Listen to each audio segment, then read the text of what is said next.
Irmãos, graça e paz. Vamos orar, vamos agradecer a Deus, né? Pedindo a Deus graça e misericórdia sobre as nossas vidas. A bondade de Deus, ela se renova todo tempo e todo instante sobre nós, sobre os nossos.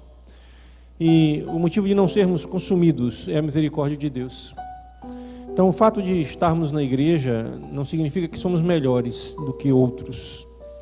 Significa apenas que a gente está tentando melhorar e a gente busca em Cristo, e tão somente em Cristo, a nossa salvação. Pai, nós confessamos que somos pecadores. Confessamos, Pai, que de fato, muitas vezes, caminhamos por caminhos que não estão os teus caminhos. Derrama graça em cada coração aqui nessa noite, para que cada um possa, então, perceber a beleza da tua santidade. Dá descanso aos corações cansados. Abençoa-nos, em nome de Jesus. Amém e amém. Deixa eu te fazer uma pergunta interessante. Como você se sente quando peca? Como é que você se sente quando você pratica o pecado? Não estou me referindo ao pecado que alguns denominam como pecados capitais, como adultério, prostituição, homossexualismo, nada disso. Não estou me referindo a esses pecados capitais na concepção de alguns. Estou me referindo ao pecado nosso de cada dia. Aqueles pecadinhos de estimação, aquilo que a gente faz, aquelas mentirinhas que a gente conta para não ficar mal na fita, né? Como é que você se sente diante disso? Como é que a gente se sente? Como é que eu me sinto diante disso tudo? Porque tem atitudes que a gente toma e vai fazendo com certa frequência que passam a ser hábitos. Nos habituamos. Aí alguém diz que a primeira metade da nossa vida, nós adquirimos hábitos. Então, na primeira metade, a gente vai adquirindo os hábitos. Na segunda metade, a gente só repete os hábitos da primeira metade. E a pergunta é muito simples, mas a resposta é complexa. Como você se sente quando você peca? Os chamados pecadinhos. As mentirinhas bobas, sei lá, as situações que a gente passa aí por tudo isso. Abra sua Bíblia lá em 1 Timóteo, capítulo 4, versículo 2. É um texto que fala dos últimos dias, né, daquilo que acontecerá ou que já vem acontecendo nos últimos dias. O que vem acontecendo é tão somente um reflexo, ou aquilo que a Bíblia já estava prevendo, né?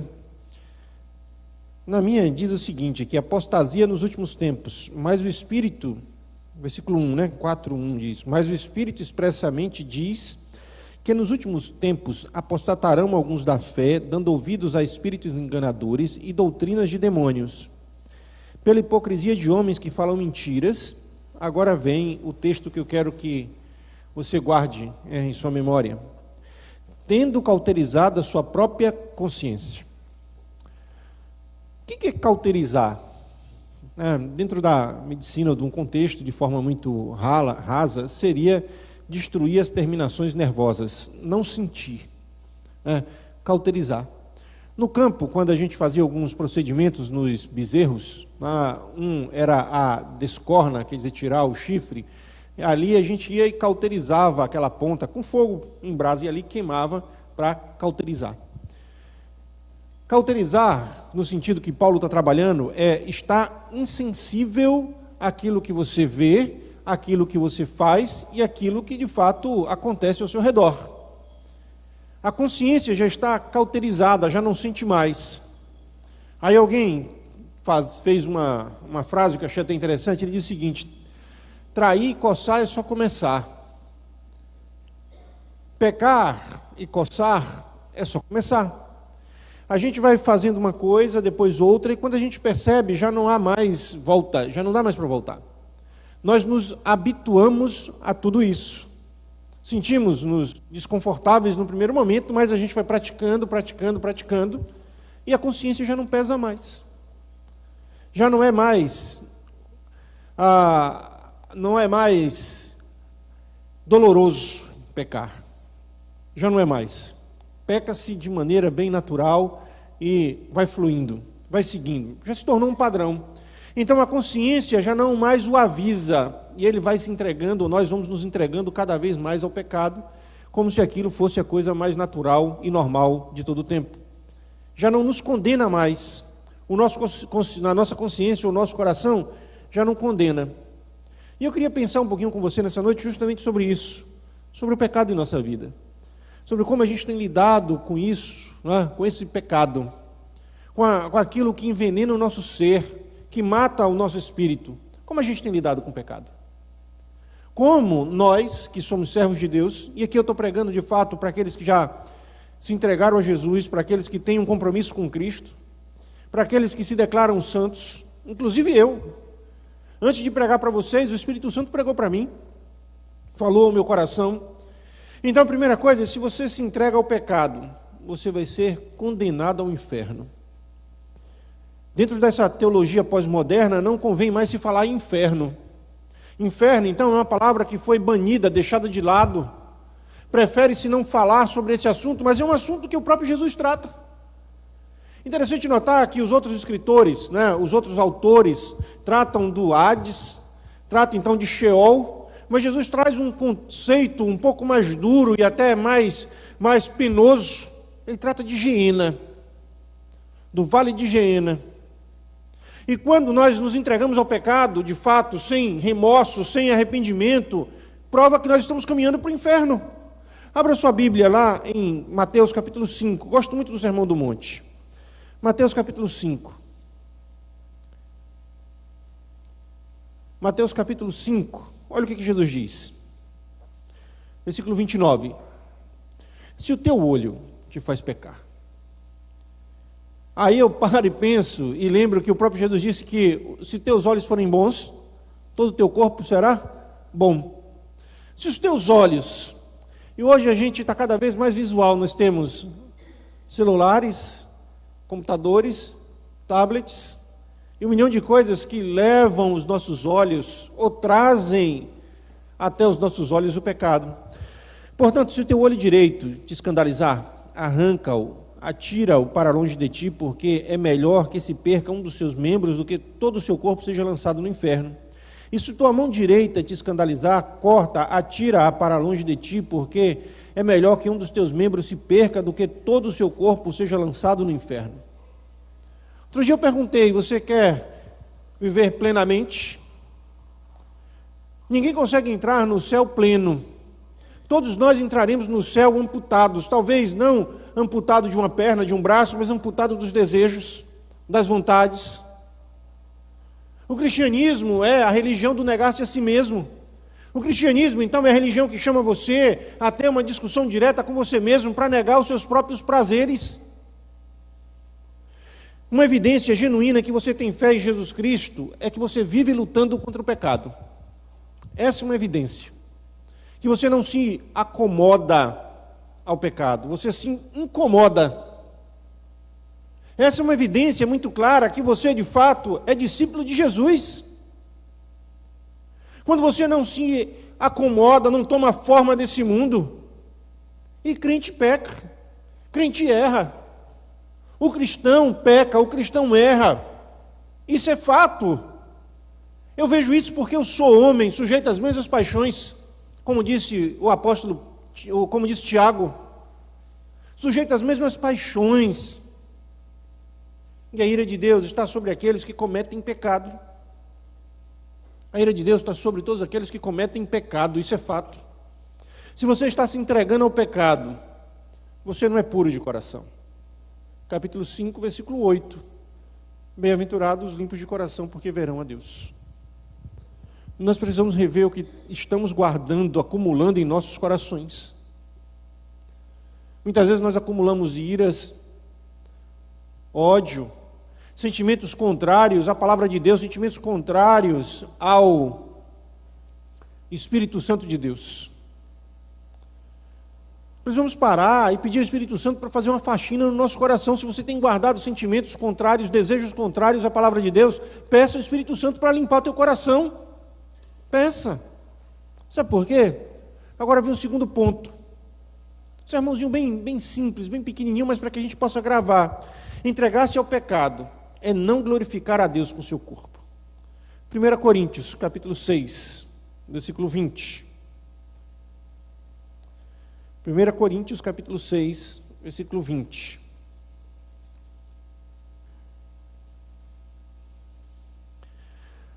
Eu vou aguardar que você abra a sua Bíblia. Você em casa também abra a sua Bíblia, ou no seu celular, ou a Bíblia propriamente dita.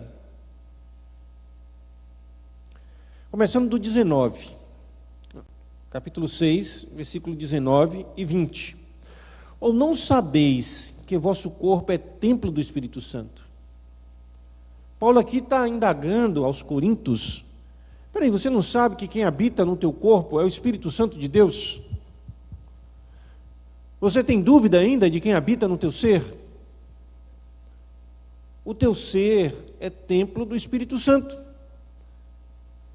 Ou não sabeis vós que o vosso corpo é o templo do Espírito Santo que habita em vós, proveniente de Deus, e que não sois de vós mesmos? Ele está dizendo aqui, olha, você não pertence a você. Já ouviu? Principalmente filhos adolescentes falam, a vida é minha, eu faço o que eu quiser. O que Paulo está dizendo assim, entenda que esse corpo aí não é seu, é de Deus. É o templo de Deus. Compreenda isso, por favor, que esse corpo não é seu, esse corpo pertence a Deus. No momento que você se entrega a Jesus, você está se oferecendo como sacrifício de cheiro suave. Você está dizendo, Deus, a partir de hoje, a partir desse momento, eu sou teu servo. As minhas vontades são as tuas vontades. Aí ele diz, porque fostes comprados por bom preço. Esse corpo, esse ser, foi comprado por um bom preço. Qual o bom preço? Não é o de Patrícia ali, não. O bom preço foi o sangue de Jesus. Foi comprado por um bom preço. Preço de sangue. Jesus Cristo pagou por nós. Pagou por nós. Ele vem e completa e arremata. Olha só. Glorificai, pois, a Deus no vosso corpo e no vosso espírito, os quais pertencem a quem? A quem pertence? A Deus. Glorifiquem a Deus no corpo e no espírito, porque ambos pertencem a Deus. Estou adorando em espírito. Beleza, deve fazer. Mas só adora em espírito quem consegue adorar primeiro no corpo. Só consegue servir no espírito quem consegue servir a Deus com o seu próprio corpo. É isso que Paulo está trabalhando. É isso que Paulo está dizendo. Então Deus ordena que você o glorifique. E quando eu cometo pecado, eu não estou glorificando a Deus. E como é difícil não cometer pecado. Como é difícil viver uma vida santa, como é difícil negar a mim mesmo, como é difícil me controlar, como é difícil controlar os meus medos, meus desejos, minhas loucuras, sei lá. Como é difícil tudo isso. Como é difícil viver uma vida santa e irrepreensível.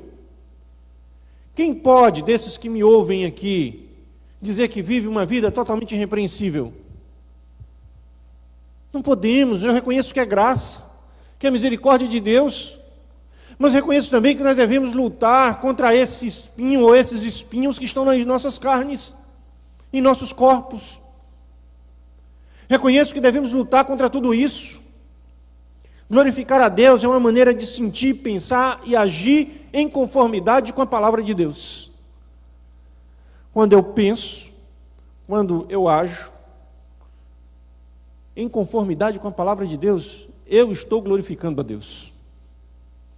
No dia que nós, como igreja, deixarmos de associar adoração, louvor, apenas aquilo que acontece no templo, a coisa vai fluir de maneira melhor. Adoração no trabalho, adoração em casa, adoração em todo tempo, todo instante, vivendo de maneira que Deus possa ser glorificado.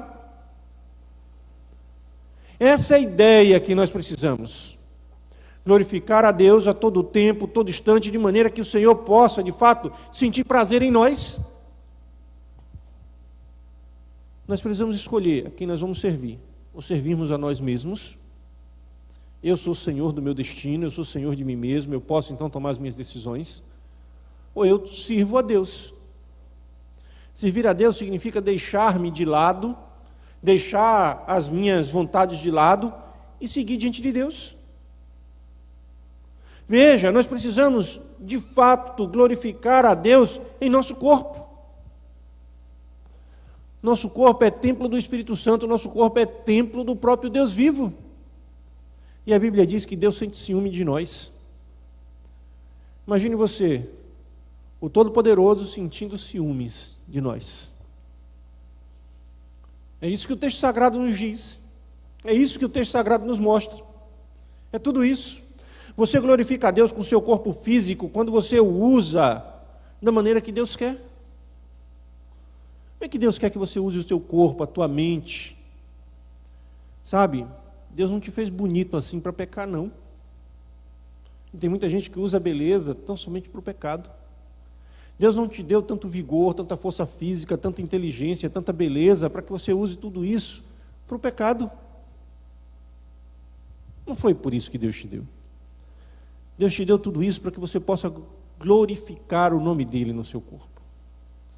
E, consequentemente, em espírito e em verdade. Terceiro, entregar-se ao pecado é entregar-se a um prazer passageiro, momentâneo. É prazeroso. Não há quem diga que não é. Há um certo glamour, há um certo charme, mas não vale a pena. Vamos lá para Hebreus. Vamos ver.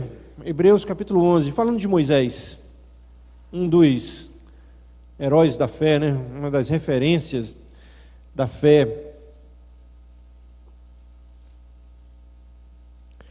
Hebreus capítulo 11, versículo 25. Vamos ver do 23 para a gente compreender. Pela fé, Moisés, já nascido, foi escondido 3 meses por seus pais, porque viram que era um menino formoso e não temeram o mandamento do rei. Aqui, para quem não sabe, o rei tinha decretado que todas as crianças hebreias do sexo masculino fossem mortos pelas parteiras. As parteiras, temendo a Deus, não fizeram isso. E Moisés nasce, e os seus próprios pais o escondem durante 3 meses. Pela fé, Moisés, já sendo grande, recusou ser chamado filho da filha de Faraó, escolhendo antes ser maltratado com o povo de Deus, do que por um pouco de tempo ter o gozo do pecado. Por pouco tempo. O pecado parece ser algo muito intenso. Alguns chegam ao ponto de dizer que o pecado é que dá sabor à vida, as emoções é que dão sabores à vida. O que dá sabor à vida é Deus. O que vai de fato dar sentido à nossa vida é Deus. Um abismo puxa outro abismo, um pecado puxa outro pecado, a adrenalina não para, quer-se outra coisa e mais outra coisa, então cria-se formas diferentes, novas formas de pecar, para tentar de alguma forma cobrir, tampar o buraco deixado na própria alma. Aí a Bíblia diz de maneira muito tranquila, Moisés escolheu sofrer um pouquinho, para que pudesse então desfrutar do que era eterno. Mas muitos desejam isso. Muitos desejam. Eu tenho questionado muito a mim mesmo a relação entre santidade e felicidade. Muitos abandonam a santidade em busca da felicidade. Eu quero ser feliz. Eu quero viver essa felicidade que é proposta de alguma forma, de alguma maneira, por um mundo falido, por um sistema falido. A pergunta é muito simples: você quer ser santo ou quer ser feliz? Felicidade no conceito do mundo, felicidade no conceito que nos é apresentado hoje, não felicidade no conceito grego, que é um estado de espírito, mas felicidade no conceito do mundo de hoje, que é não se negue nada, viva, experimente, sinta-se vivo, curta o dia, aproveite a experiência, faça seu coração bater mais forte. Será que vale a pena tudo isso? Será? Alguém disse que pecar é como tomar veneno num doce. Coloca-se um venenozinho de rato num doce de leite e a pessoa come o doce e está uma maravilha. E acaba se matando do mesmo jeito. Assim é o pecado. Há caminhos que o homem parecem bons, mas o final dele é final de morte. Há caminhos que nos parecem bons, mas de fato não são bons. O prazer do pecado é momentâneo, passageiro e perigoso. Momentâneo, passageiro e perigoso. Totalmente diferente daquilo que Jesus nos oferece. Eterno, não há perigo. E nós precisamos rever. Não deseje o pecado, deseje a Deus. Me fale dos teus desejos, e eu te falarei quem você ama. Conte para mim os seus desejos mais profundos, o anseio da tua alma, os teus sonhos, e eu direi de fato o que você tanto anseia. O cristão, ele anseia pela volta do seu rei. Ele anseia pela volta de Jesus Cristo, ele anseia para que possa ser levado logo desse mundo, porque a gente peca aqui nesse mundo, no céu a gente não vai mais pecar. A gente anseia por isso, o verdadeiro cristão anseia por isso. Como eu gostaria que Jesus voltasse agora. Como eu gostaria. Não desejo o pecado, desejo Deus. Nós glorificamos mais a Deus quando nos satisfazemos nele. Foi o que eu falei no domingo passado, deleite. É deleitar-se. É sentir prazer em Deus. É um prazer que invade a nossa alma. É um prazer que você tem, que é inconcebível em outros lugares. É o prazer de estar na presença de Deus. Agora, quando a gente está em pecado, a gente não consegue levantar mãos santas, como diz o texto sagrado. Nós não podemos, então, nos concentrar de fato na adoração, porque toda hora a nossa consciência nos acusa, nosso coração nos acusa. Deixemos o pecado de lado, deixemos todo embaraço de lado. E o livro de Hebreus vai dizer isso. Existem coisas que não são nem pecados, mas que nos embaraçam. São embaraços que nos impedem de correr na direção do Altíssimo. São embaraços que nos prendem muitas vezes distante do Altíssimo. Entregar-se ao pecado é desperdiçar a vida. É desperdiçar a vida. Vamos lá para Efésios 5:15. Efésios 5:15.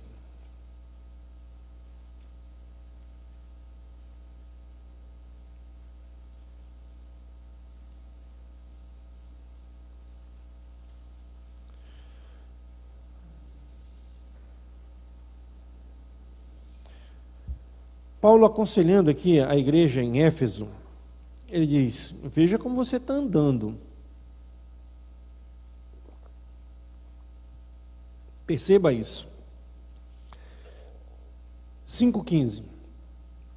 Portanto, vede prudentemente como andais, não como nécios. Nécio, a palavra nécio é louco. Tá? Não sei como está na sua tradução, mas nessa aqui eu não peguei outras traduções hoje, apenas essa. Portanto, vede prudentemente como andais, não como nécios, mas como sábios, remindo o tempo, portanto os dias são maus. Pelo que não sejais insensatos, mas entendei qual seja a vontade do Senhor, e não vos embriagueis com vinho que há contenda, mas enchei-vos do Espírito Santo. Enchei-vos do Espírito. Enchei-vos. Ele diz: não vos embriagueis do vinho, mas enchei-vos do Espírito Santo. Eu só posso andar de maneira sábia quando eu for cheio do Espírito Santo de Deus.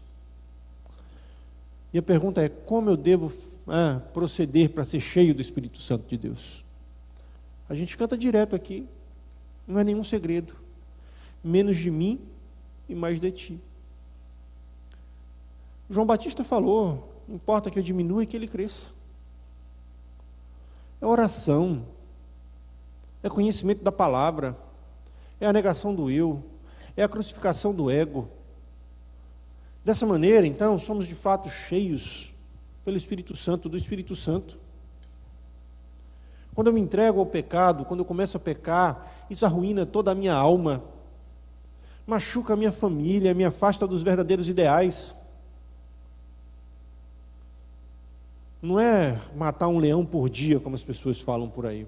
Para nós, é crucificar o nosso eu todos os dias.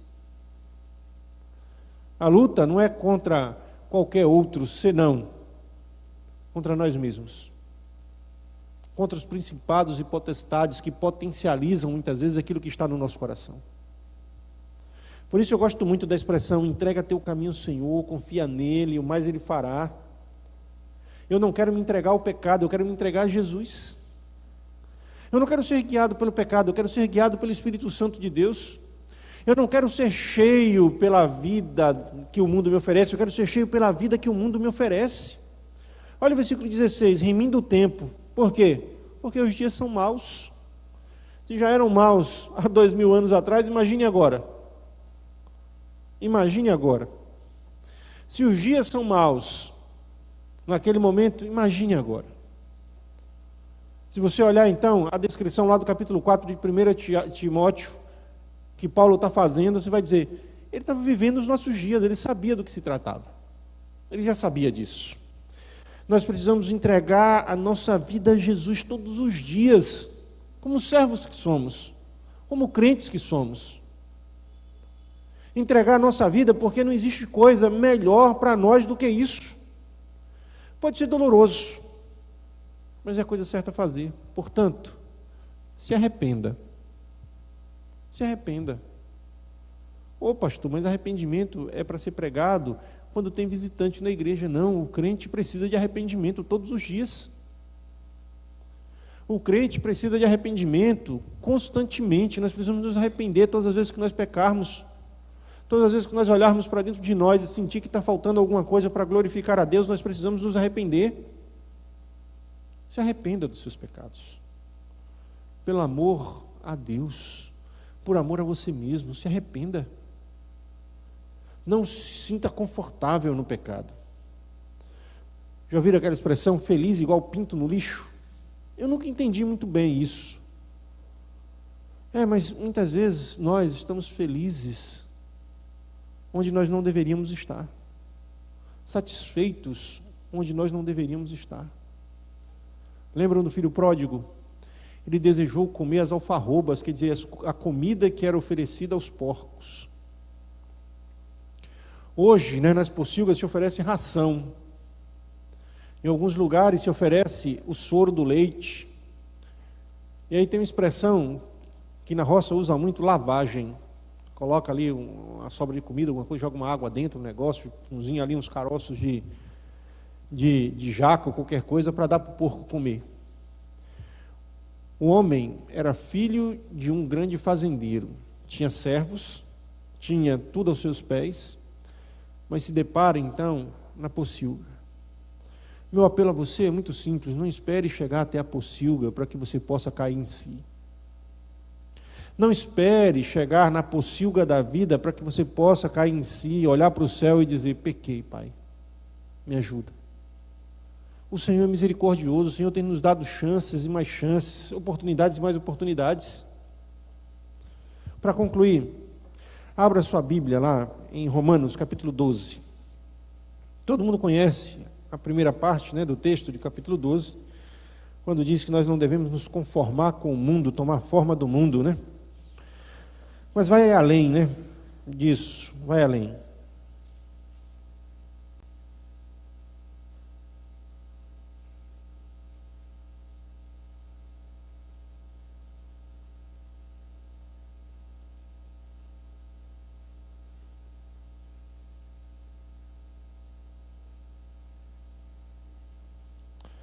O capítulo é muito interessante, tá?